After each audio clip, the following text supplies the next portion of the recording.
Իսկ դուք ինչ կանեիք։ Այդ հարցը sense մշտական հնչող հարց է։ Արել ենք մեկ անգամ, կանենք երկրորդ անգամ։ 10 տարվա կառավարման իրական արդյունքներն է հանրության առաջ դնում երկրորդ նախագահը։ Վերցրեք 2003 թվականի իմ բոլոր նախընտրական խոստումները եւ ստուգեք։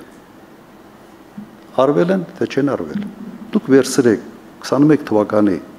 ԿՊ-ի նախընտրական խոստումները եւ կառավարության ծրագիրը, խոստումները արտահայտվում են նաեւ ծրագրով, կոնկրետանում են։ Եվ տեսեք, քանի տոկոսն է կյանքի կոչվել։ Ու խայտարակ պատկեր է։ Ամոթ մի քիչ ունեցող մարդը այս կատարողականով պետք է ուղղակի ամաչիկ փոզ դուրս գա։ Թվերով իր 10 տարվա նախագահության ժամանակ բյուջեն աճել է 8 անգամ։ Այդ աճը անմիջապես արտացոլվել է միջին թոշակի, միջին աշխատավարձի վրա։ Դրանք 6 անգամ ավելացել են։ Աղքատությունը գրեթե կրկնակի նվազել է։ Նիկոլ Փաշինյանը շարունակ խոսում է տնտեսական երկնիշ աճի մասին, բայց աղքատությունը չի պակասում։ Աղքատությունը ամոթ է, գիտեք 24% այս կարգի թվերի մեջ աղքատությունը 24% չպետք է լիներ։ Աղքատությունը պետք է լիներ առավելագույնը 10-12%։ Ու արտաքին պարտքը $8 միլիարդ, ասենց նասոսի պես դնես փչես տնտեսության մեջ եւ աղքատությունը նույնը մնա։ Եթե երկրի տնտեսությունը աճում է եւ դրա հետ աղքատության տոկոսը շեշտակի չի նվազում, ուրեմն գլխի խնդրեմ ունի այդ երկրի առաջնորդը։ Ավելի լուրջ խնդրեմ ունի Նիկոլ Փաշինյանը Ռոբերտ Քոչարյանի համոզմամբ։ Նրան գրեթե անխուսափելիորեն սպառնում է պաշտոնանկություն ընտրություններով։ Նիկոլ Փաշինյանի վերընտրվելը ձգտում է 0-ի։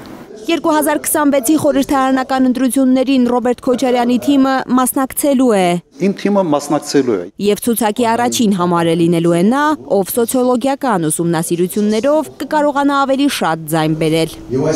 Այս պահին ամենաշատ ձայները բերում է հենց դաշինքի առաջնորդը։ 21 թվականի ընտրությունները ցույց տվեցին, որ ես ունեմ կոնսոլիդացման հնարավորություն։ Իմ պարագայում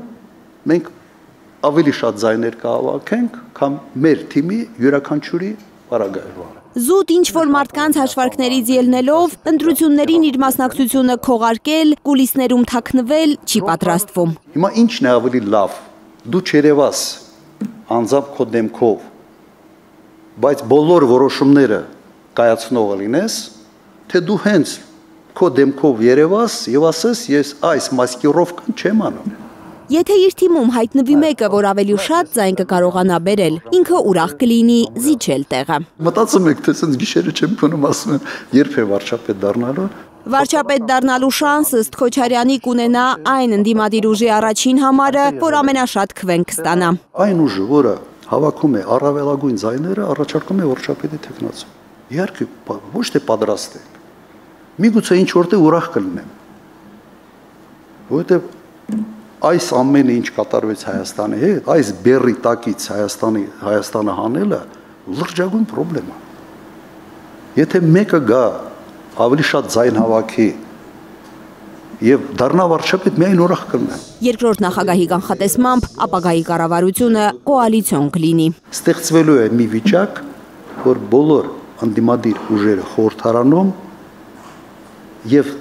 ցանկություն են ունենալու եւ այլընտրանք չեն ունենալու, չհամագործակցելու։ Սա այն դեպքը չի, որ դու սենց ուզում ես, չես ուզում։ Սա այն դեպքն է լինելու, որ դու ստիպված ես լինելու գնալ համագործակցության։ Հիմա եթե Գյումրիում Մարտունը եւ Վարդան Օկասյան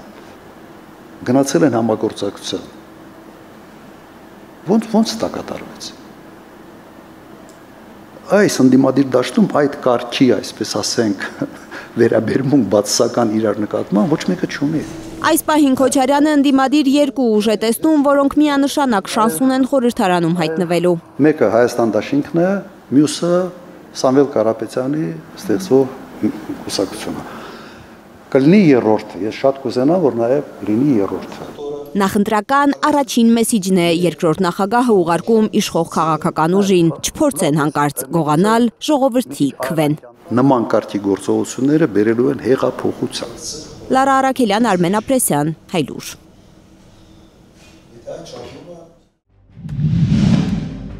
Հայաստանում ու աշխարհում տեղի ունեցող իրադարձությունների մասին առաջինն իմանալու համար բաժանորդագրվեք մեր ալիքին, սեղմեք զանգակը, որ բաց չթողնեք ամենահրատապը, կարևորն ու հետաքրքիրը։